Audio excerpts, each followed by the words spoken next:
And I've been doing this wrong forever, I've been told. I'm going to, let's see, have to read the script here. And good evening, welcome to the Water and Wastewater meeting for March 29th, 2023. I'll call the meeting to order. I need to advise everybody that FATV is conducting audio and video recording of the meeting for public broadcast. If anybody is recording the meeting, please identify themselves for record now by standing and stating the name and address. Okay.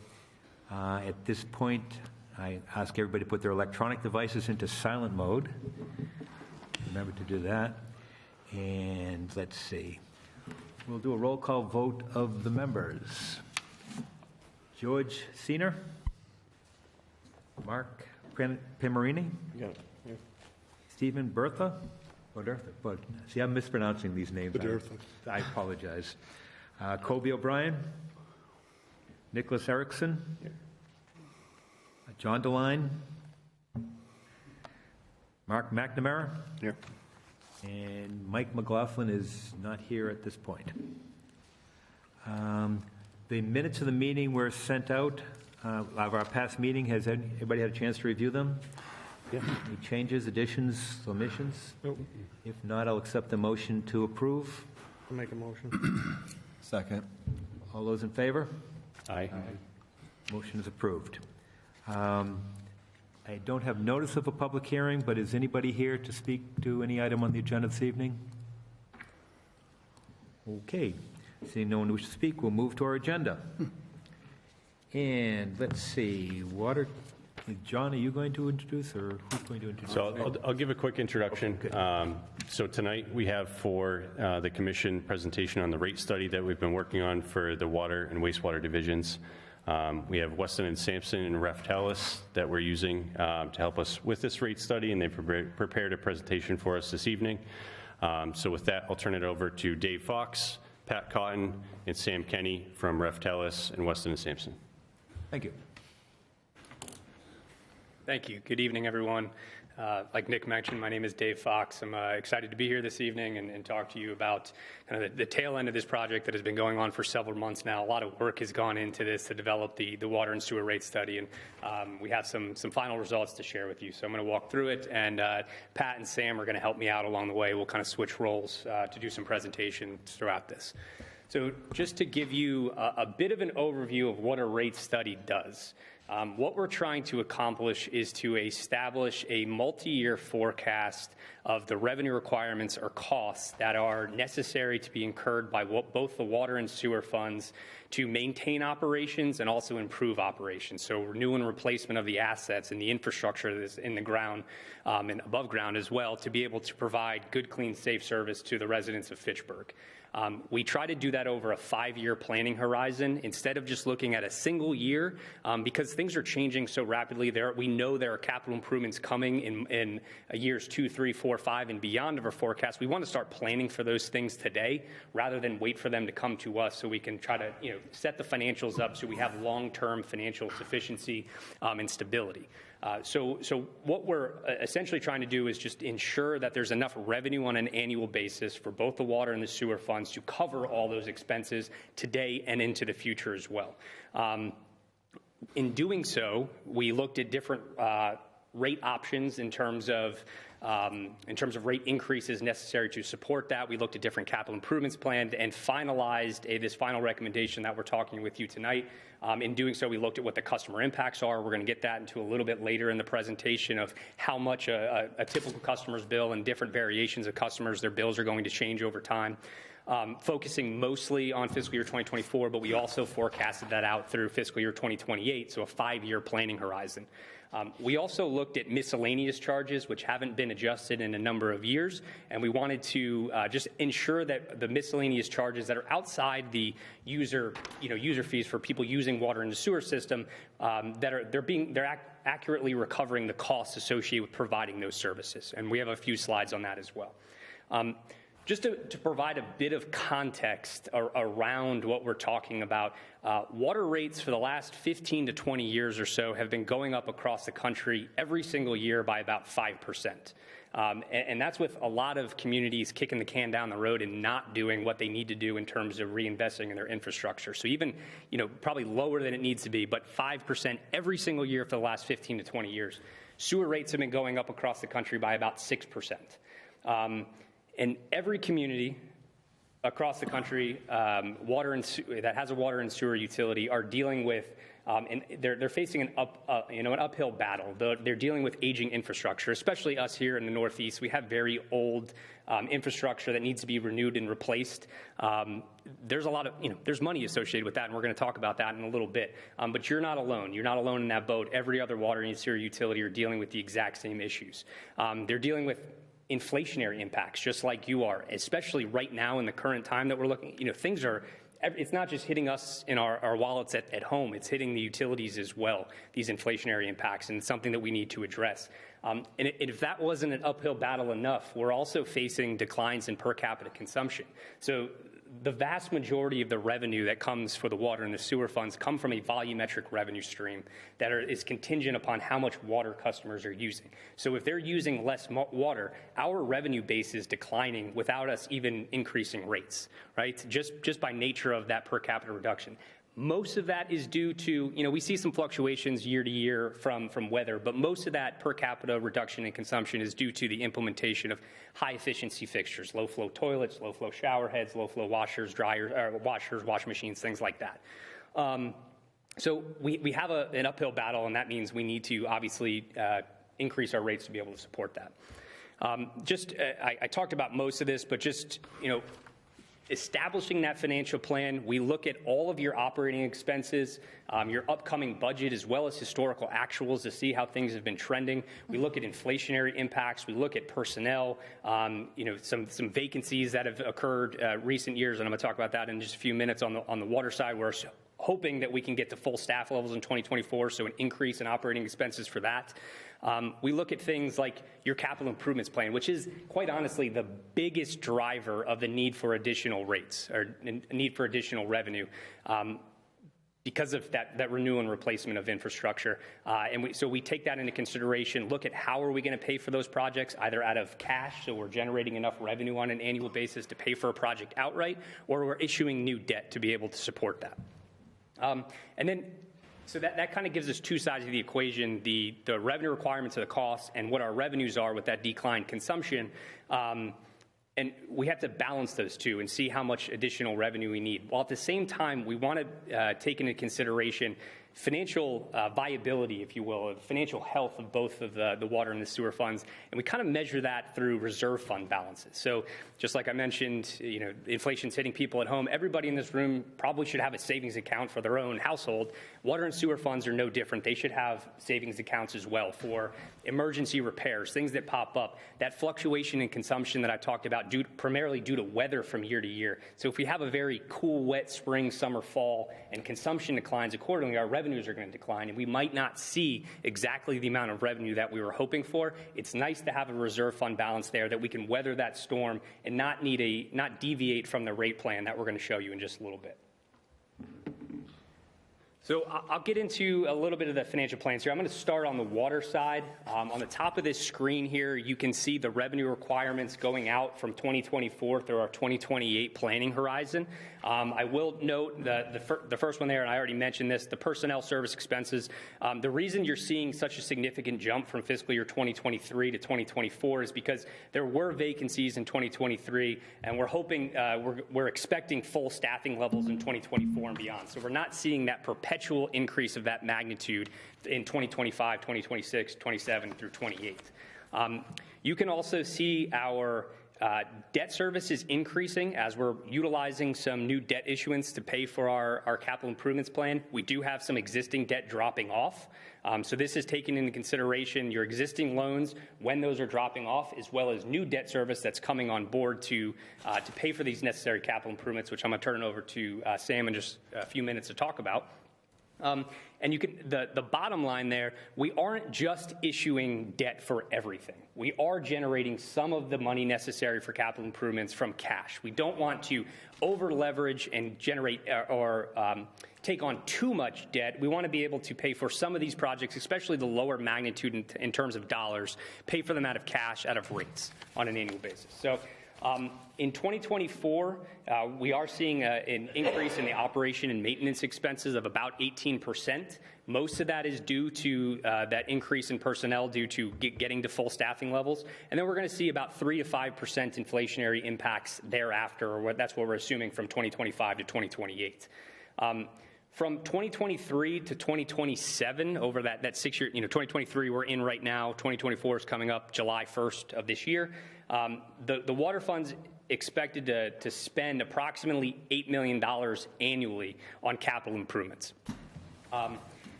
Something of note when we're talking about what the rate increases are later, the water fund has not had a rate increase since fiscal year 2019. So they have not had, there's 4 years of no rate increase on the water side. Delayed as much as possible, and we need additional revenue now. We have some more clarity around what those capital improvements are looking like. There was a bit of fuzziness, determining what we needed to do in terms of capital reinvestment. We have a much better understanding of that now, and it's time to raise rates to be able to support that plan, again, to provide good, clean, safe service to the residents of Fitchburg. And something of note as well, I talked about the need for financial viability and reserve funds, maintaining it. Retained earnings are going to be almost non-existent, or reserve fund balances are almost going to be non-existent by the start of 2024. And if we don't do something in terms of rate increases, that reserve fund balance will go negative, and I'll talk about this later, would require a general fund subsidy, which at running an enterprise fund cannot happen. And for just a few minutes, I'm going to turn it over to Sam here to talk about some of those capital improvements, which are really, again, the biggest driver of the need for these rate increases. Thank you, Dave. So when we talk about capital improvements, specifically this is on the water side. It's a relatively simple term, but we wanted to expand upon that a little bit to make sure you truly understand what that means. Because the truth is the city has completed a significant amount of work in the last few years in terms of capital improvements, and there's a significant amount of work that needs to be completed coming up here. So a few of these projects are kind of displayed here, and these are some of the ones that frankly were mandated to the city through administrative order or through sanitary survey deficiencies. So things that basically were required to correct. So things on the top, that's the Meeting House Gatehouse.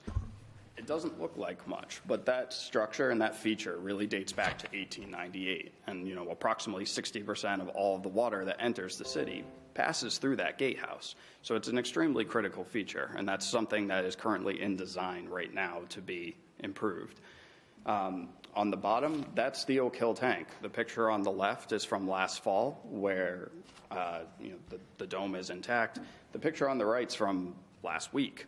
It's a project that's currently in construction right now to replace a very unique feature that was originally constructed in 1960. The Falula water main project was another one that finished last year, and that corrected a known hydraulic deficiency between the water treatment plant and the tanks further down Ringe Road. Other projects include, the city just did an entire water meter replacement project, replaced over 11,000 meters across all of the water accounts. That's a significant amount of undertaking that unfolded over multiple years. Citywide SCADA improvements. The city is currently in the process of upgrading the instrumentation controls at all of the water facilities. These are extremely robust projects to improve existing facilities and let the city continue to provide the level of service to its customers that it wants to do. It's also important to note the treatment plants. The regional plant was constructed in 1996. It's approaching 30 years in terms of its active life in service. The Falula plant, also about 20 years. Why that is important is that your core process and electrical and equipment, really in the engineering world, we consider 20 to 30 years of useful life for a lot of these components pretty good. So both of these plants are approaching that window where things are going to start to fail and they're going to require improvement. Two recent examples are in these pictures. The reason on the screen you can see that left-hand pump on that top photo looks a little bit darker. That pump failed last year, and it required replacement. The photos on the bottom are from within some of the filter cells at the regional plant. That was discovered last month, but it basically indicates a relatively critical failure in those filters that's going to require replacement. So some of these things have just run to failure. They're going to require action. But there's also always the eye to the future, and that's what's meant by future water quality regulations. The hot topic right now is PFAS, and there's proposed regulation changes that may necessitate that the city take action. But 10 years ago, no one would have told you what PFAS is. There's always something else on the horizon, and there may be a need to address something like that in the future. And the last thing we'll touch on is your distribution infrastructure. You know, Dave kind of touched on this. Up here in the Northeast, a lot of our core collection systems and distribution systems date back to the 1890s. You know, the city's overall water distribution system has over 1 million feet of pipe in it, which is really a staggering number when you stop and think about it. Ideally, to turn that over, you want to replace about 1% of your system a year, which is, you know, over 10,000 feet of annual replacement to get to that 1%. That's a very big number. The last time the city was able to undertake a water main improvements project like that was 2018. So there's going to be a need for additional improvements to continue to upgrade these systems. All of these photos are from pipes removed during that 2018 project from active service. So just wanted to expand upon the concept of water capital so it's truly understood, you know, what is the city getting from something like that? What do we mean when we talk about capital improvement? I'm not going to spend a lot of time on this table. Really, the idea is that we've talked about some of the stuff in the past. This is the stuff on the horizon, you know, short-term capital improvements that are known about and need action in the near future. So that's kind of the overview of what is needed on the water side to address, you know, capital that's been expended in upcoming improvements.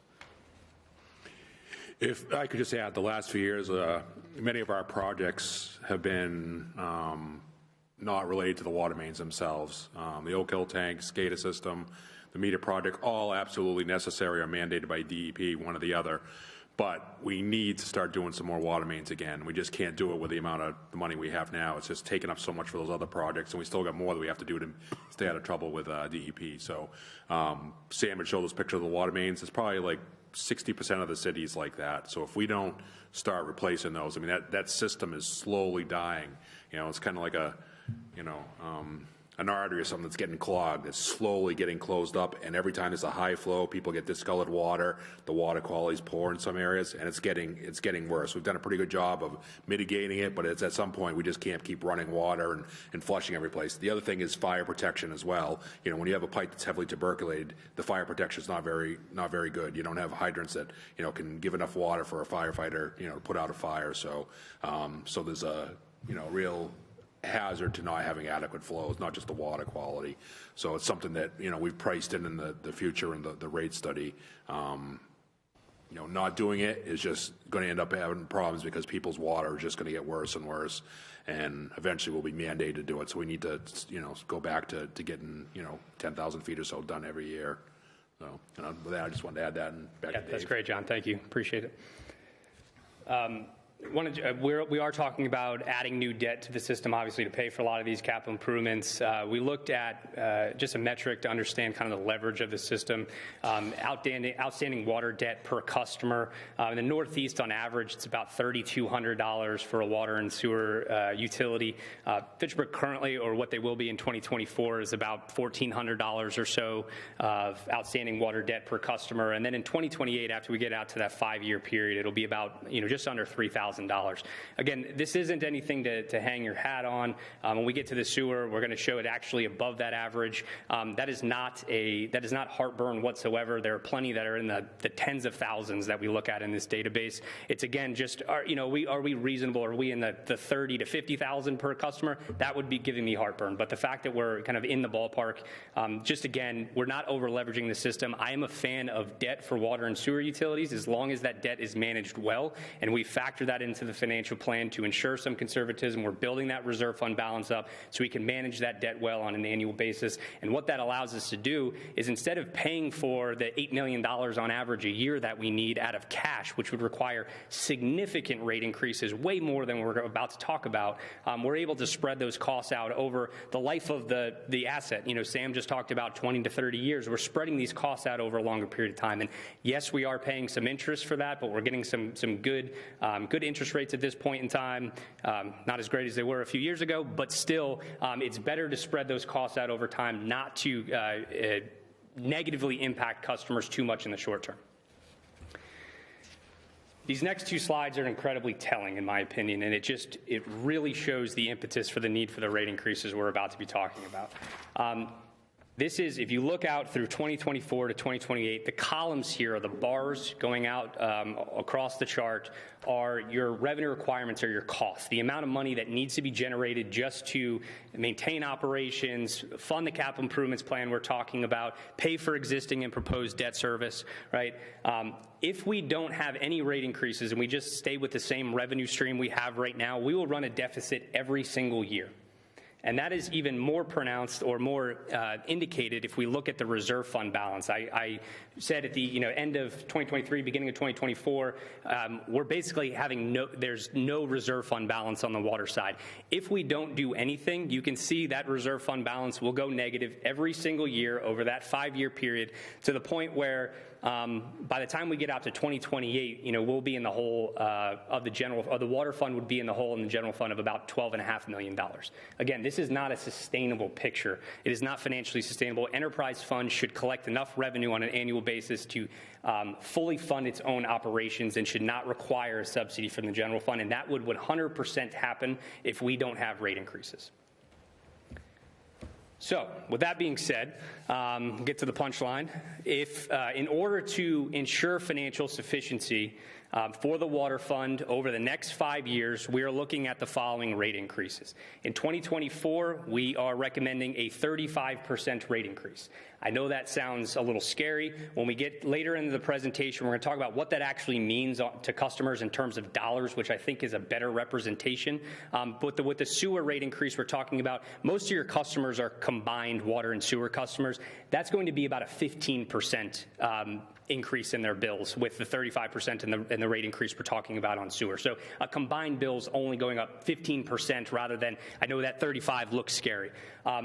Thereafter, in 2025, for 2 years, we're recommending 2 years of 12% rate increases and then 5% rate increases for the last 2 years of the 5-year forecast, 2027 and 2028. We did look at some rate structural changes. Unfortunately, those created even more pronounced customer impacts that were unpalatable. They shifted costs too much to different customer groupings.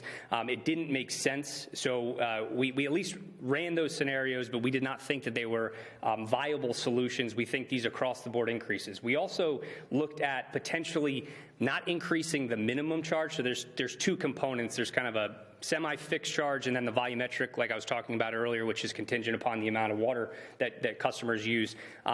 Going up more on the volumetric, but because of that fluctuation in consumption I talked about, it is a good idea to have some of your revenues coming from a fixed charge to be able to mitigate the risk associated with that. If all of your revenues coming from a volumetric revenue stream, when you do have that reduction year in consumption, that's going to lead to even more volatility in your revenue. So we're recommending that all charges go up, at least rate-related charges, by that 35% in 2024. And what you can see here is we increase those revenues. Instead of that chart, and I'm just going to jump back real fast, instead of that revenue line being underneath our cost every single year, we're meeting or exceeding our revenue requirements every single year. And what that means is we are able to keep that reserve fund balance positive and actually start to grow it over time. Now, the target there of a full year of operating expenses is kind of my wish list of what I would hope for, but I recognize that is almost impossible to get to in all one fell swoop. It would require a ridiculous rate increase that is unpalatable on customers. I would never recommend that, but as long as we're seeing that upward trend of the trajectory of the reserve fund balances and we're moving in the right direction, that starts to give me less heartburn over time. And obviously we're going to monitor this and see how things are changing. Let's step over to the sewer side. Same general talking points here on the sewer fund. You can, on the top portion of the screen, this is more for your take away your information purposes. You can see the breakdown of the revenue requirements over time. Operating expenses from 2023 to 2024 are approximately expected to increase by about 14%, and then about 3% thereafter. Similar to the water fund, the sewer fund is also undertaking significant capital improvements over the next 5 years for renewal and replacement, taking care of infrastructure needs, again, to be able to provide good, clean, safe service. And Pat's going to talk in more detail about that in just a slide here. But it's about $15 million a year over the next 10 years. Unlike the water fund, the sewer fund has been increasing rates. They've been increasing by about 7% on average every year for the past 5 years. The retained earnings are in a strong position. So the reserve fund's in a very strong position. We're actually able to do the opposite, and I'll talk about that in a little bit, of what we're doing on the water side, where water we have to draw it up or bring that reserve fund balance up. On the sewer side, we can draw it down a little bit, pay for some of those capital improvements out of cash in the first year, and then we just have to maintain that fund balance going forward. So that gives us a lot of financial flexibility here. But I'm going to pause for just a few minutes and turn it over to Pat to talk about some of the capital improvements on the sewer side. Just hit that button and go forward. Thanks, Dave.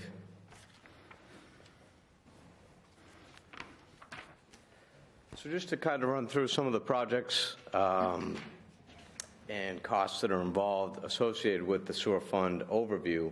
As you can see, there's a map on the city on the map of the wastewater collection system on the right.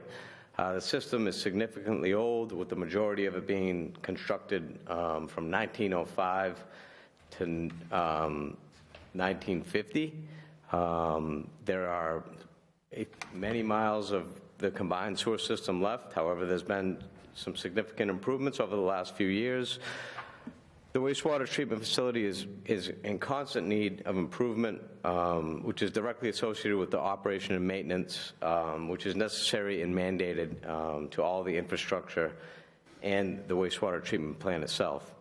The point that I would really like to drive home here, or that we would really like to drive home, is that regarding the capital improvement plan and the $15 million that Dave had just mentioned per year estimated, 90% of that number, which equals about $13.5 million per year, is mandated by the consent decree that the city entered into with Mass DEP and EPA back in 2012, which required significant projects regarding sewer separation, sewer system evaluation surveys, hydraulic model, capacity assessments, wastewater management plan, and only 10% of that, as you can see, is equipment, software, and other wastewater treatment plant upgrades, which are also extremely important to the collection system and treatment as a whole. So here are a couple slides with some photos to see. Some of the pictures on the top, as you can see, is the interceptor being constructed back in 1905. So it's about 75% of the system that was constructed between 1890 and 1950. And the Easterly Wastewater Treatment Facility was constructed back in 1975. And some of the pipes on the bottom of the screen, the one on the left, was on Mechanic Street. It was replaced during the last project. And the one on the right is on Elm Street, which is scheduled to be replaced on during the next separation project, just to give a little perspective of two areas of the city. So there is a light at the end of the tunnel. There's been significant improvements throughout the city, throughout all the effort that the Water and Wastewater Division has put together through the projects over the years. You can see the combined sewers have went down from 20 to 8.4 miles of regulators, from 64 to 8, combination manholes from 235 to 102. This is huge. Extremely important. Mass DEP and EPA recognize this. They've met with Mark. They've expressed their appreciation and gratitude to the amount of effort the city has put in their efforts to clean up the water supply and move forward to get to the end of the consent decree. So in overview, there are also some wastewater treatment plant upgrades that were done between 2017 and 2020, which lowered the flow from about 3 million gallons to 2.5, lowered the bypass flow and the plant exceedances, which is incredible. You can see a picture of the rehabbed treatment plant based off of the most recent upgrades. And on the next slide is a summary of all of the critical projects that are included in the upcoming CIP over the forecast for the next 5 years. I won't get into much detail on this, but if anyone has any detailed questions, I'd be happy to answer them after. I will now pass it back to Dave. Thanks. Thanks, Pat. Similar on the water side, I just wanted to show the outstanding sewer debt per customer. Obviously, both in 2024 and 2028, we are above that Northeast average. Again, this is, in my opinion, very much in the ballpark. This is not reflecting that the sewer fund is over-leveraged or will be over-leveraged with too much debt, as long as that debt is managed well, and we have factored that into the financial plan. Again, within the data set, there are plenty of communities that are in the tens of thousands of dollars debt per customer, so this is not outside of the realm of reasonableness whatsoever. The sewer cash flow, not as pronounced as the water side, but if we do not have a rate increase, we will run a deficit every single year for the next 5 years. And what you can see here is, I mentioned earlier, there is a healthy fund balance on the sewer side. But even with that healthy fund balance, if we don't have rate increases for the sewer fund, that fund balance will still go negative. It won't go negative quite as quickly as the water fund, but it will go negative by 2027. We cannot allow that to happen. What we're actually showcasing is that we're going to utilize some of that reserve fund balance in 2024 to pay for a project rather than issue new debt. Utilize the reserve fund balances that are above our target level to pay down and mitigate rate increases on customers, which is fantastic. What we just need to do at that point is then maintain our revenue base, and so we can maintain that reserve fund balance at or around that target level going forward. So what that means, and what we need to be able to support that, is 7% rate increases, which, if you remember from just a few minutes ago, what I mentioned, is on average with what the sewer fund has been increasing over the last 5 years.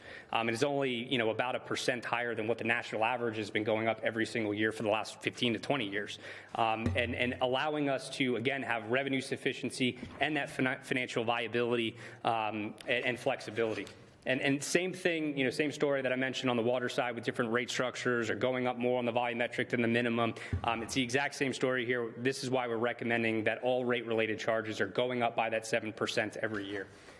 And so what you can see here is that revenue line starts increasing.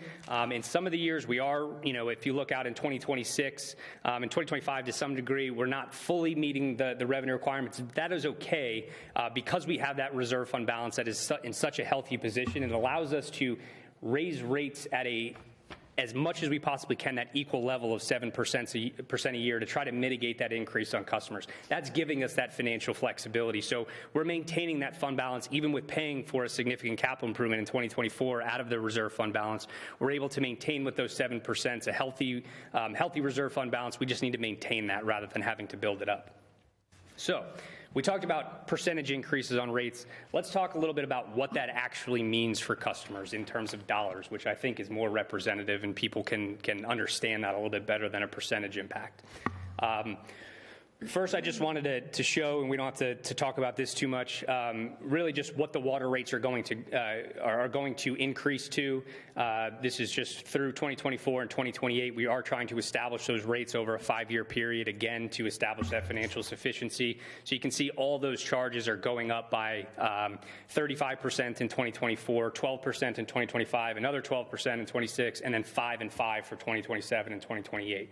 And we'll get to those customer impacts in just a second. Same exact story here on the sewer side, except the rates and charges are going up by 7% annually.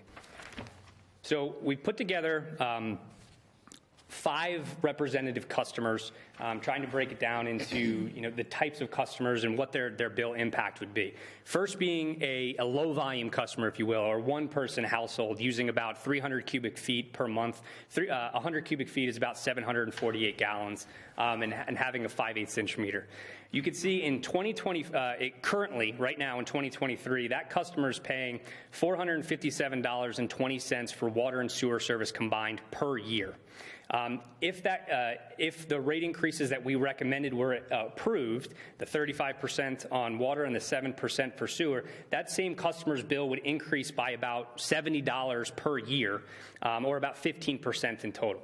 If we break that down on a monthly basis, that would be a $5.82 increase per month, or if we break it down even further, 19-cent increase per day for both those increases that we're talking about for water and sewer service.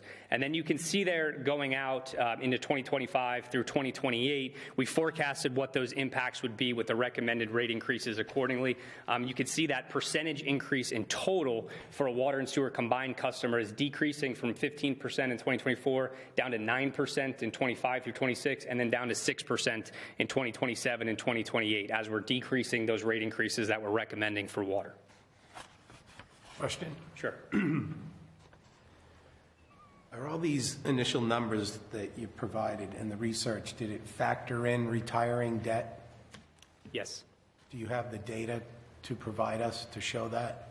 The debt service falling off? Yes. Yeah, we could provide that to you. No problem. Thank you. You're welcome. The average household, say the two-person household, how did you come up with that figure? It's not perfect. It's a reasonable expectation of what a two-person household will use based on just data analyses. There are obviously going to be two-person households that use 4 CCF. There's going to be two-person households that use Sure. 8 CCF. Yeah, I understand that, right? Some people like to run it. Sure. But how did you arrive at the data, Which data? the average usage? It's the average that we see with users, based on, historical average is about 3 units per person per month. That's what we see being used. So some are a little more, some are a little less. So you base that on last year's averages? It's been right along, many years, yeah. We looked at a five-year historical Yeah. consumption Yeah, over the past 5 years. Okay, so you actually looked at the Fitchburg data.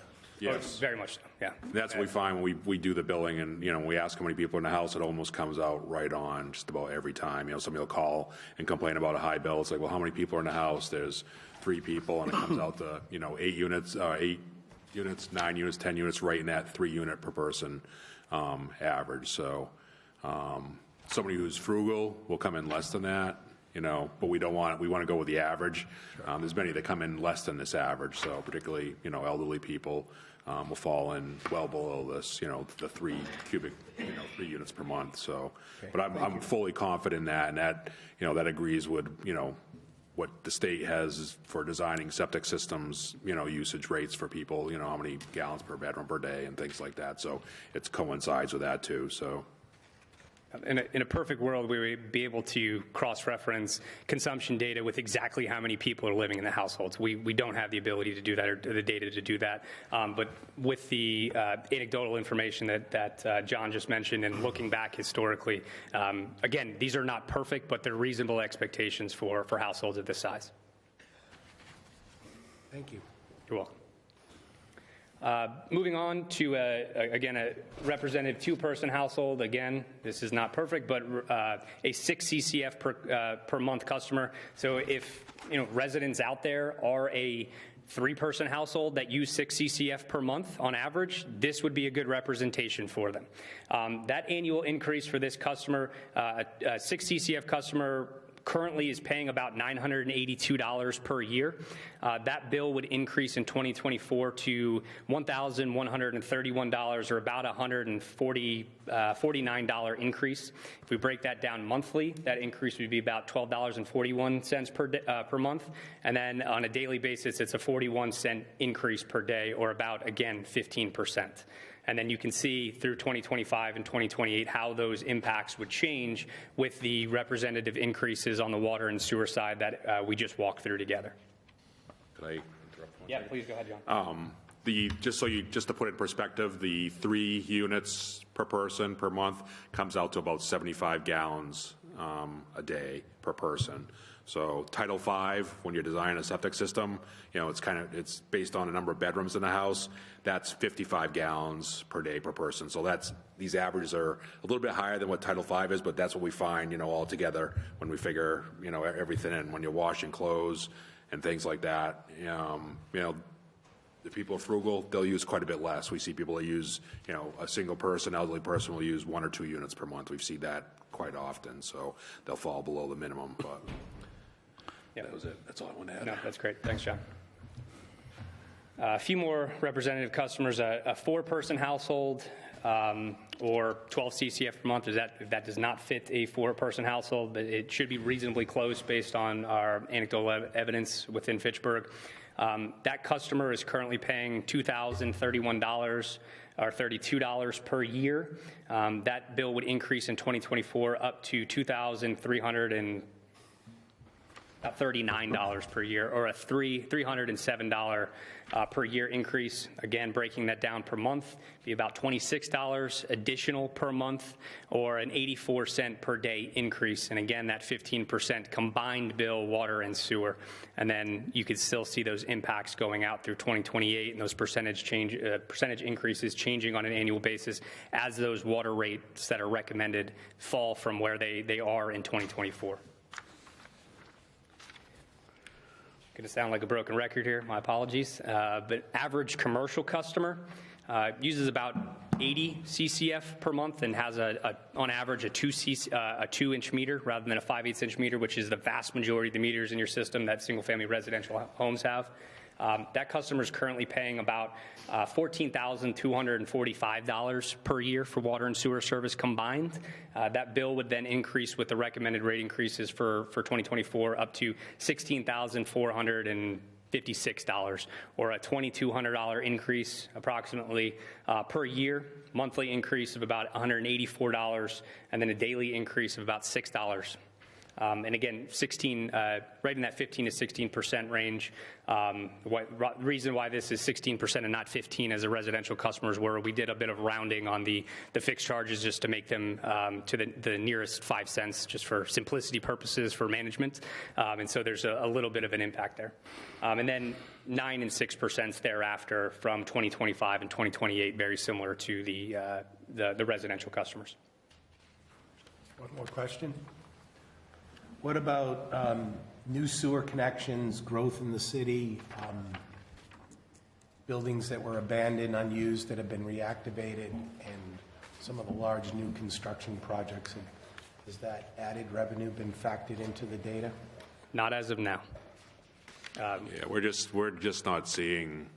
We're actually seeing the demand even or dropping percentage to each year. So, the new buildings that come online, people talk about the cannabis, all those facilities, they don't use a lot of water, occupying a lot of space, but they don't use a lot of water because they're, very precise with their watering. Some of the residential conversions, replacing a mill or something like that from years ago, it does help a bit, but we're just not seeing it across the board. Because we are seeing those general reductions in consumption on an annual basis, it is my recommendation not to assume any new growth or new flows until they actually come on board and those flows are recognized. I've done this before with other communities where I was told to put that in an analysis, and those new customers did not come on board, and the recommended rate increases were insufficient. I'd rather adjust an out-year rate increase when we see that revenue become realized rather than factor it in today and then it not occur and us be in a position where that reserve fund balance on the water side goes negative. And our plan is to do this differently from in the past, and that we're going to have this rate study or the data updated each year. So if there was an increase in usage or something like that, and we could adjust things, we will, but we don't want to wait every few years and do this. We want to do it every year so that we see what's going on exactly and make sure that what we're planning for revenue to comes in, and if it comes in more, we could talk about that too. But we want to update the commission and council each year with those numbers to make sure that we're either hitting what we thought, or maybe just some more, or maybe just less. So maybe if we get blessed with a huge water user, we'll take that into consideration. But we need to do it every year and make sure that we went quite a while without a water rate increase, and now we have to have a significant. If we had done 7% rather than skipping those years, we wouldn't have this big bump up, and we're kind of looking at trying to even that all out. And toward the tail end of this, that's what happens, that we do, rather than waiting every few years with a huge thing that we have to increase a little bit a year. We hate to increase it at all, but it's just the fact of life, just the way, this industry and the world is, that things do cost more every year. We need to make sure that we're paying for everything that we need to do. One more question. We have the sewer separation project coming up in the lower area here, right? Had we planned on doing the water simultaneously? Some of the streets, yes. There's been some discussion about it, particularly because we have Weston and Sampson working on both the water main designs and the combined sewer separation. There's a lot of synergy there. So Pat and Sam here are on the water and wastewater sides respectively. So we're trying to figure out the best way to integrate the two. But what we don't want is to have a cost for a project that's so large that it excludes the smaller contractors that are actually better for working in a city like Fitchburg. The last thing we want is some mega construction company that doesn't give us the service and attention that we kind of need with a lot of the downtown work. So we kind of intentionally split some of these projects up into smaller dollar numbers so that we can get a certain size contractor, not necessarily the small guys that don't have the equipment, and not necessarily the big guys that are just so big that they're overinflating prices. So that's kind of a little bit of strategy involved there too. Okay. And can I add to that? Just one more question. Sure. Just one more part B. Yep. And the floor is yours. Did we just recently receive some funding or some monies for some of the water work? We did. We received money from the American Rescue Plan Act funding that was given to the city. So Mayor DiNatale allocated money towards the Boulder Drive water mains around the Upper Common, Main Street. And the goal is to continue that work with some of the revenue generated from rate increases in the future. So we've got a lot to keep us busy for the next couple of years. So Boulder Drive will go to construction hopefully this year. Main Street will go to design this year, and then hopefully construction next year or shortly thereafter. Yeah, I have a line item on my budget that kind of went away over the last few years with other projects, but we had about $500,000 for water main work in addition to the other water main work. But those are for kind of off-the-cuff type projects that come up. We just did one over on Depot Street where we replaced a section of water main under the railroad bridge. It was, basically found to be failing, and we didn't want any, huge repercussions there with the railroad. But as they go through the separation project, we'll have that money. If they identify a stretch of main, it's like, hey, some of the stuff is, somewhat close and they're going to do some work, we may be able to expand that a little bit through a change order, but we also have an on-call contractor that we can have do some of that work. So to answer your questions, like if we identify something that needs to be replaced that is going to break after we pave the road, we're going to do that work. We'll find a way to include that or have our on-call contractor complete that work so that we don't have those issues. No, what I was kind of alluding to is that, how much money is it? From the $4 American million? Rescue Plan Act, Yeah. It was split up into a few different appropriations. So I think it's right around $8 million for Boulder Drive. $6 million for Boulder Drive and another $4 million for the Upper Common, I think. Okay. I mean, my only point being, there's a chunk of money we didn't anticipate, so does that help offset some of this? Those numbers are included in this analysis because we knew about that before we finalized this presentation. So Perfect, thank you. yeah. I mean, we don't want to increase the rates, but one of the reasons that, looking down the road is that we're going to have an amount of money each year to replace water mains. Have I identified the exact water main? No, we want to coordinate it with what wastewater is doing with separation projects in coming fiscal years, so we can do everything, together. Either we do it the year before or right after and get the roads paved and get them done all at once. I don't have that ability now in the water division because we just don't have the money. DEP has gave us such a list of projects, it's eating up all our water main money, It's just, and we need to do both. I can't ignore DEP or we're going to end up at the same spot as wastewater, but at the same time, we can't ignore the water mains. We need to get them done. And there's some separation areas that I would have liked to have done water main work, but we just didn't have the money. With this unfortunate rate increase, we'll be able to do that, and the city will be better as a whole in the coming years and decades if we can get everything done at once. And unless we have that money, we're not going to be able to do it. So. Right. And honestly, these rate increases would be a lot steeper if we didn't have that 11 million-ish that's going to Boulder Drive and Upper Common water mains. Be a lot steeper. Mr. Chairman, Commissioner, this just as demonstrates the enormity of what we need to have done in the city. Correct, John? Absolutely. I mean, it's not even a drop in the bucket, unfortunately, to address all the water main needs that we have. No, I understand. You do. I know. Being on the board for the last Thank you. Thank you. And we both need money to do the work, and in order to do the streets all at once, we can't have wastewater I'm not saying, they're the only ones who have money, but if we don't have the money to do the water mains at the same time or a year or two before or after, we're going to end up with roads that are half fixed and then they get paved and we got to go in. We don't want to do that anymore.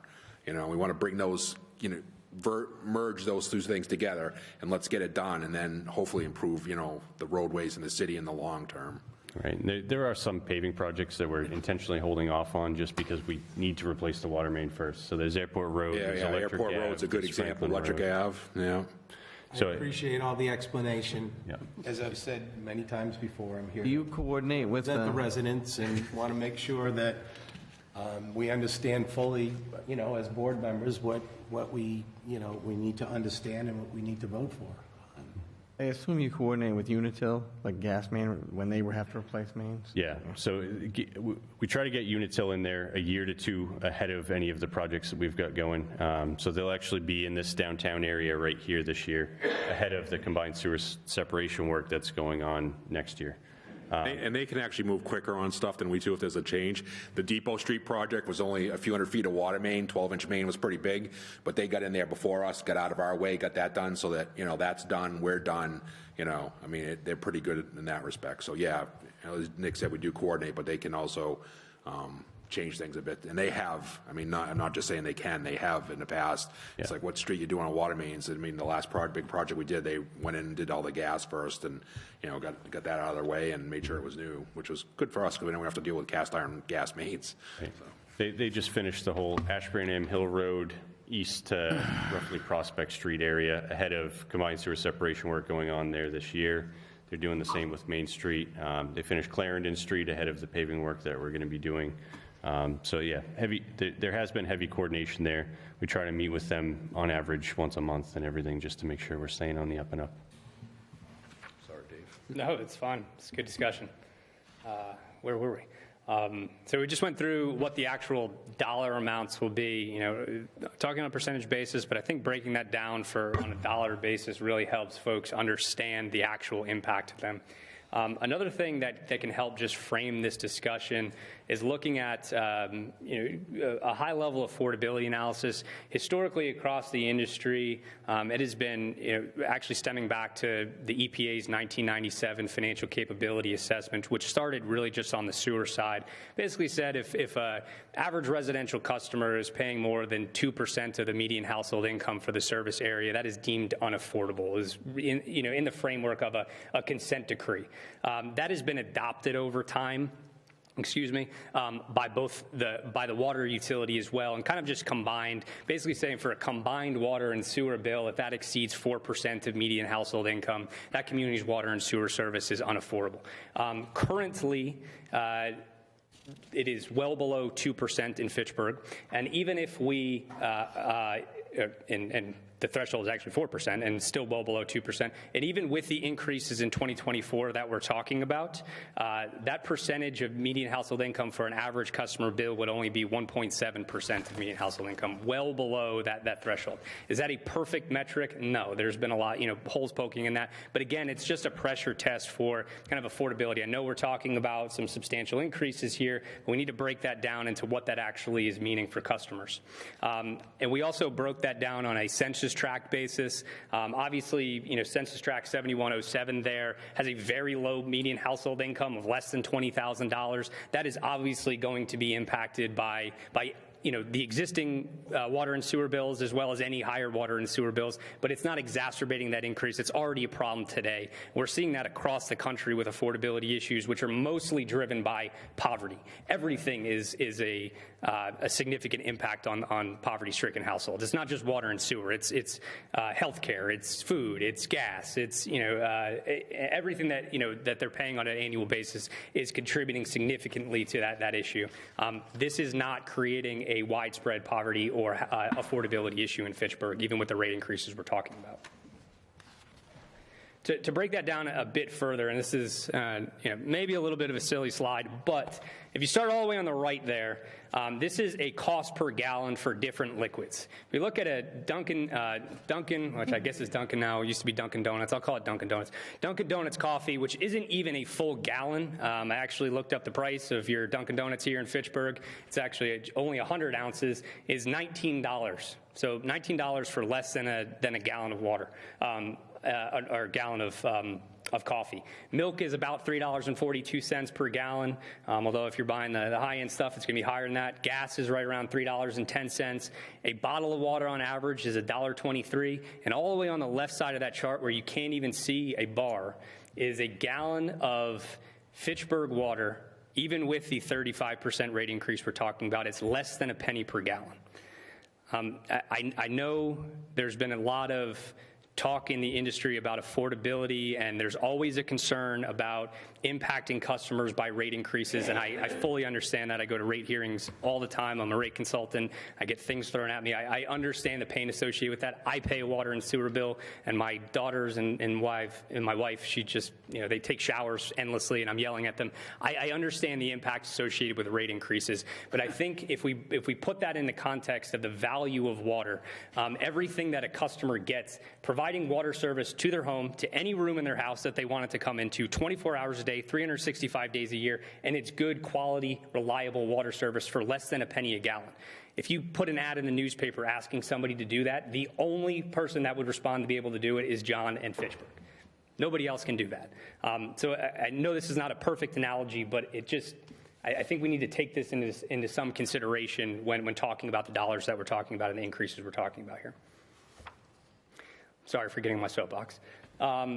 Talk a little bit about miscellaneous charges. So water miscellaneous charges, I'm not going to go through this in a lot of detail. All we're doing is just updating these. This is not a huge revenue source for the water fund. The vast majority of revenues come from the rates that we've been talking about, the increases. But that does not mean we should ignore these.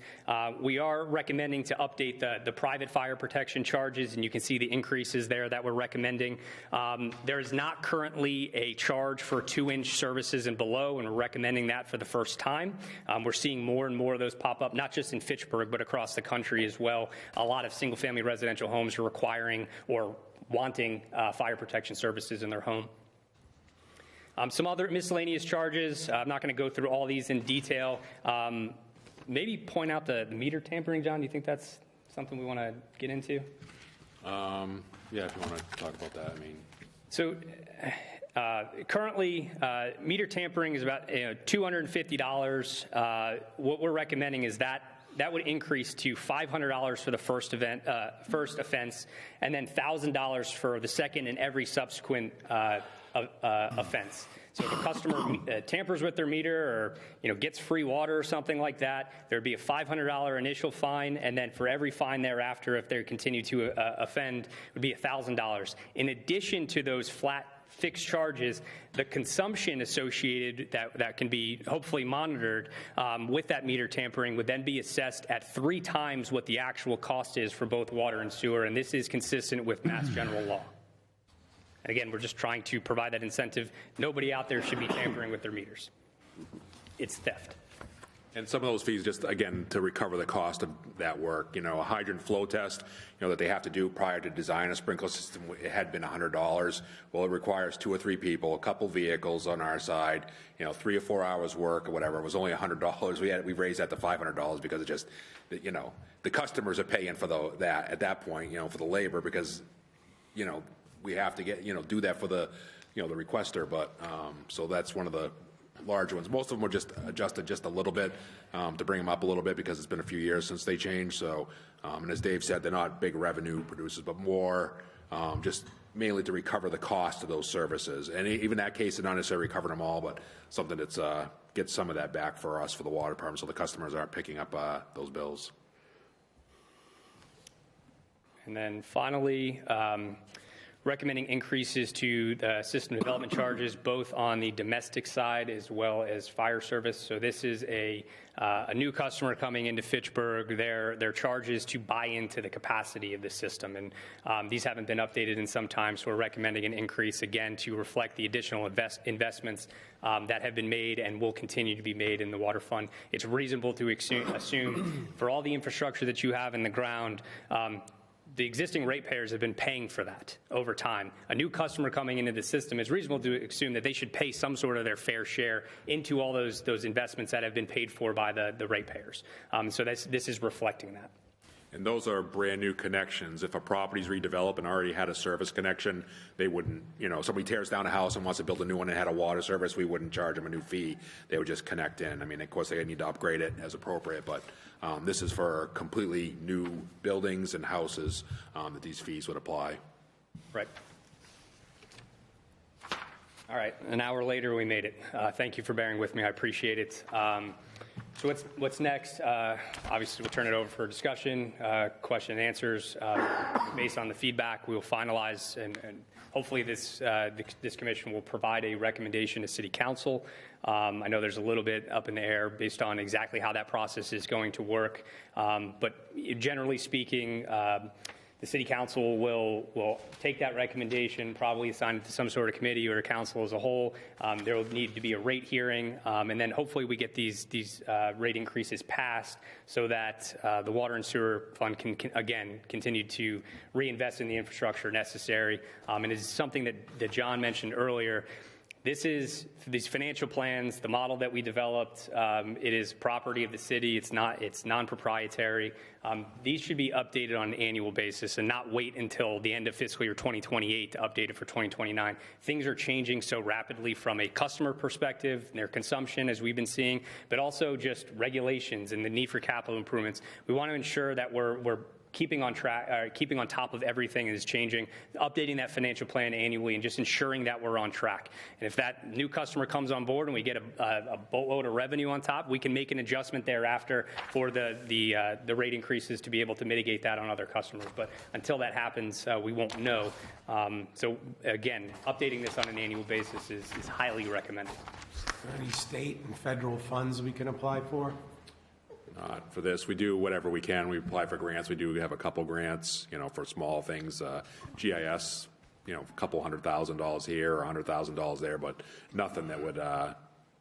Nothing federally? No. So a lot of the federal money from the infrastructure bill that came through was funneled through the SRF, the State Revolving Fund program. And essentially that provides extremely low interest loans to communities looking for water and sewer projects. We take heavy advantage of that. So all of the borrowing that we do essentially is through that SRF loan program. So we get low to no interest loans on the majority of those projects. And there is some loan forgiveness as well at the end of the loan too. So if you borrow $2 million, that might be 15% at the end that you don't have to pay. So right. It is a grant per se, but we, like Nick said, we take advantage of that. But there's not an outright grant where we can just, hey, we need to do 1,000 feet of water main here. Can we get money? There's just nothing like that. It's the loan program. Everything goes through there. So fortunately, it's 2%. I mean, interest rates have gone up.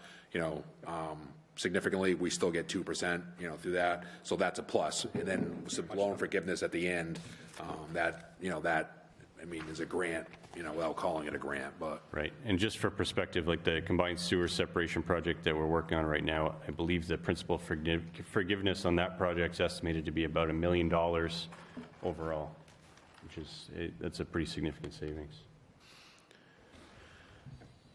Do we have other questions? I guess I've got a couple. And being in the real estate business, I've got a little bit of concern. The 2-inch service, I think the water charge for fire protection, that pretty much applies to every new condominium that's been built in the city. I think there's a fair amount of concern about paying $95 a year for backflow checking. Because of the fact that connected to this water main that's coming into the house, there happens to be fire prevention. Not only are we going to inspect that at, I think, an increased charge, we're going to charge now $95 to inspect that. We're going to charge them $100 for the privilege of having that connection to the water main. I suspect we're going to have those would be separate from there because those are connected off the house system. These first ones would have seperate service lines. Okay, that's a separate service line? Yeah. Okay, service line.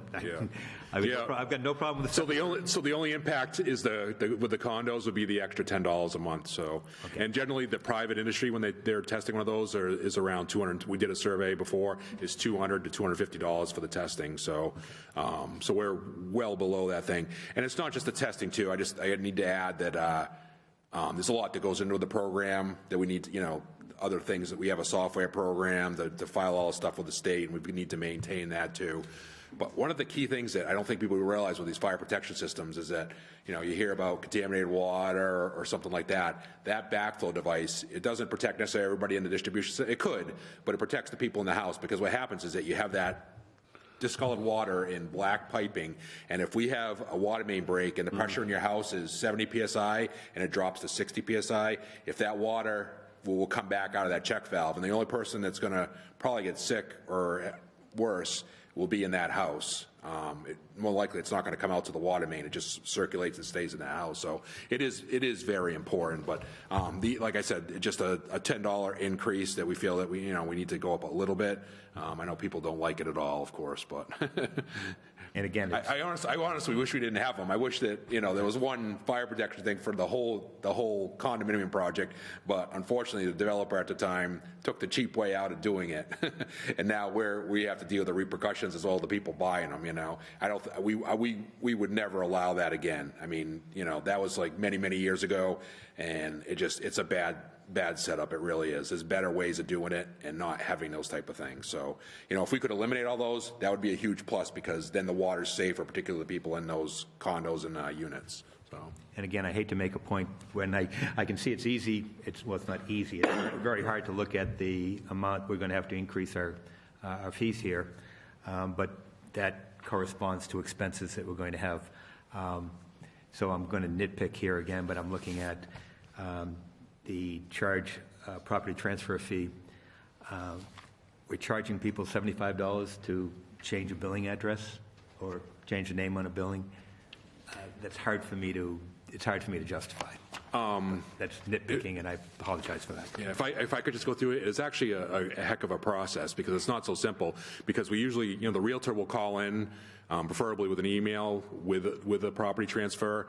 That we collect the final reading for that, and then we have to do the calculations. We send it to the closing attorney. Sometimes it's simple, many times it's not, because they don't tell us when it doesn't close, or it closes later. So then they have to go in, and after that, they go in and verify with the deed check, and then they have to follow up with the people that purchased the property because now there's new information in there. So I'd say on each transfer, there's probably about half an hour to 40 minutes spent on each one once it's all said and done, wouldn't you say, Jen? Yes, definitely. So there's quite a lot, not just that final reading. There's a lot going back and forth, and not picking on you, but there's a lot of realtors that make it very difficult for the ladies in the office because they don't give any information or whatever, and they end up spending quite a long time tracking down who the buyer was, who the closing attorney is, and things. I mean, Jen knows. I mean, they spend a lot of time on that stuff. So, But yeah, I mean, I understand it as well too, so.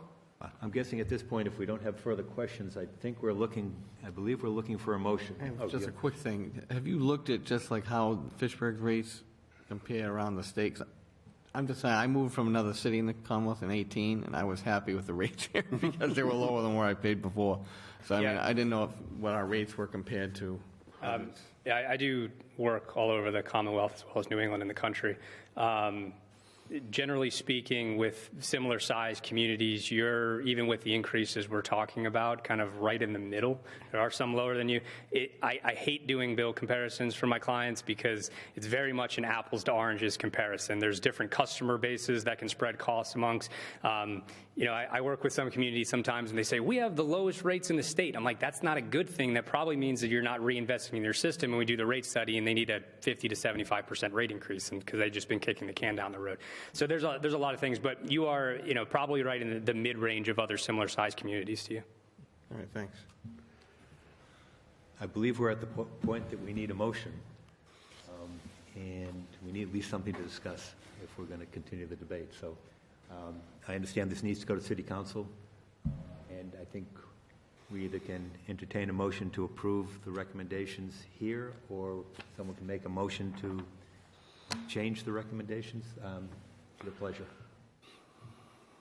May I ask, is that what you guys are looking for tonight? Is us to approve? Okay. Right.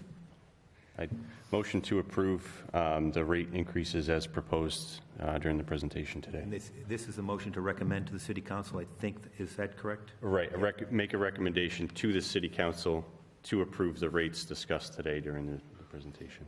Are there any other models that you ran for rate increases? Can we, let's address the motion. We can discuss, do we have a second to the motion, or is? I'll second. Okay, we have a second to the motion. Now, the question. Are there any models that you ran? In terms of rate increases or rate structures? I just want to make sure I'm... Increases. Increases? Yes, we've ran several over the past few months. We have done the best of our ability to mitigate the increases on customers, and we've looked at lower rate increases and trying to spread the costs out. Unfortunately, there is no other mechanism that will create a financially healthy picture for both the water and the sewer funds without the rate increases proposed. We said, hey, let's look at lower rate increases in the start years, and that required a general fund subsidy. We couldn't allow that to happen. We said, well, what if we could reduce the rate increases in the out years? That wouldn't require necessarily a general fund subsidy if we still had some increase, but what it does is it starts bringing that reserve fund balance back down closer to zero rather than keeping at a healthy level, or even on the water side, which is required to start building it. So the answer is yes, and unfortunately, the rate increases as proposed are what is necessary. Yeah, we looked at, David mentioned earlier in the presentation, but we looked at changing the rate structure whereby the minimum charge was increased or decreased and things like that, and it shifted so much. I mean, the commercial industrial type users would get hammered with, that type of thing. So it would be bad for business in the city. I mean, I literally drove Dave crazy with trying different scenario. Seriously, how many times, and Nick can attest to it, it's like I was like, can we change this? Can we look at this? We tried every little thing, and I really backed into this no matter what. Like you said, lowering it initially just caused it to be more later. Going 40% now at the beginning, it ends up being the same. Can we just do 40% now and then have 555? It didn't work out. We looked at every different scenario like that. I mean, even last night we were going back between 5 and 6% on future years just to see how that affected things. Just trying to get that as low as possible, even after the larger rate increase. So I was a little. I thought that maybe we could. I know some communities have shifted with regards to the minimums and stuff, but I mean that. It really, I couldn't believe how much it would cost some users if you did, based on their service sizes and things like that, and minimum charges, and shifted it that way based on how much water they could get. I mean, it would crush people, especially, if there's a minimum charge on somebody that has a 2-inch service but doesn't use a lot of water, they would still have to be paying that minimum charge. It would crush them. It's like they don't use that much water, but now they got, a $600 a month bill or something like that, and it's basically going back to with a minimum just to have that base revenue with a volumetric charge after that, still seems to be the best. I mean, I think. I mean, I really thought we could change things, and we looked at it and ran all kinds of scenarios. It just shifted things too much. It might be something that you could consider, because there is some rationale for doing that. It might be something you consider later on in the forecast when we're looking at lower revenue increases. But when we were looking at a 35% revenue increase, and then a 7% on sewer, some of the impacts we were seeing by changing that rate structure, which kind of made sense in theory, but when we realized in practicality, some of the larger customers, as John was mentioning, were seeing greater than 75% increases on their bills. And there weren't an insignificant amount of those customers. And again, one of those larger users is like, they're going to get hit with this huge minimum month charge for not using much water. It didn't seem fair to me in a business that, didn't use much water but needed a larger connection for, high flows, maybe to fill tanks, a couple times a day or some type of thing like that would really get, hammered on that. And we just didn't want to do that to businesses, so. Question? Based on your expertise in, working with other communities, is billing the same with regard to residential dwellings in other communities, whether it's single family, two family, three family, four family? Is it just a flat rate and everybody pays the same rate? Are there any fees if it's larger units or anything like that? Great question. It's to some degree all across the board, but I'd say that the predominant method of billing customers across the Commonwealth is that all customer groupings are fit into the exact same rate structure.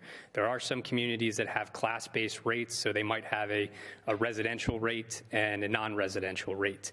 Very few, and I can't even think of one off the top of my head, that has a residential and then a multifamily rate. It's typically a fixed charge component contingent upon meter size, and then the volumetric rates, which are, if they are classified by customer class or customer grouping, it's typically a non-residential versus a residential customer class.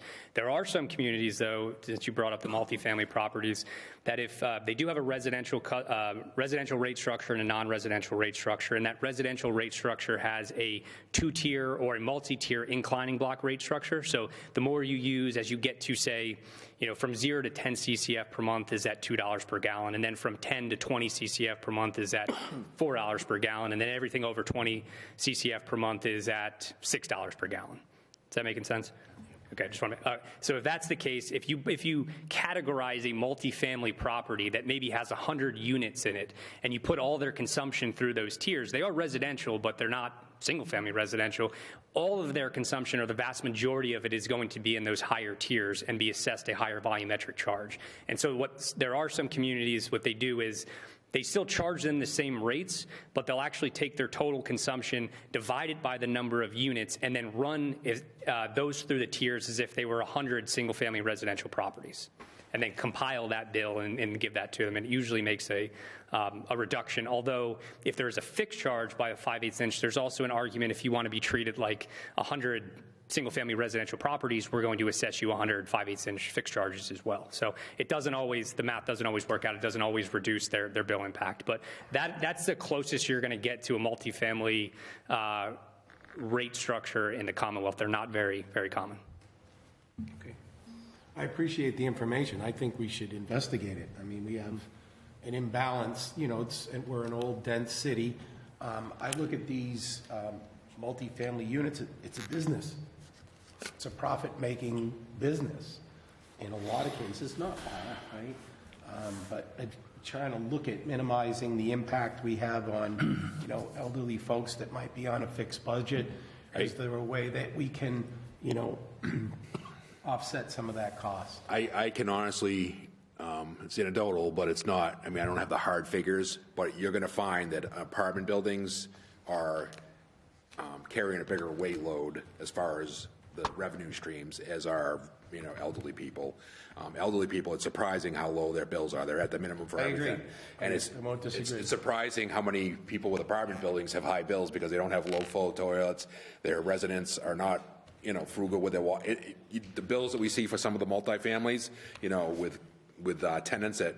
Right, because they're not paying the bill. They are, without any type of change in rate structure, they're carrying quite a bit of the load, I'll be honest. The bills are high, Okay, To the motion, any further discussion on the motion? Hearing none, I guess we're ready for a vote. All those in favor, signify by saying aye. Aye. Aye. Opposed? Aye. 2 opposed? 3, 4. Motion carries. Other business. So now we have to, of course, go to city council with this. This motion was a recommendation to Yeah, the city council. yeah, so there's going to be a whole another discussion and presentation there, and they're the actual ones that will set the rates, so I don't know if you want to add anything to that, Nick, or- So following this meeting, we'll draft up an order to be submitted to City Council. City Council will likely refer that to either the Finance Committee or Council as a whole. The discussion will happen during one of those two settings, then it'll be referred back to the normal City Council for a final vote. And I believe it needs 2 readings, so it'll be 2 City Council votes following either Finance or Council as a whole. And then pending the results of that, we'll either have a rate increase or no rate increase. Any other business? Okay, the next meeting of the wastewater will be April 19th, here at 5 o'clock. Right. Do I hear a motion to adjourn? I'll make that motion. For a second. Second. We are adjourned. Thank you. April 19th.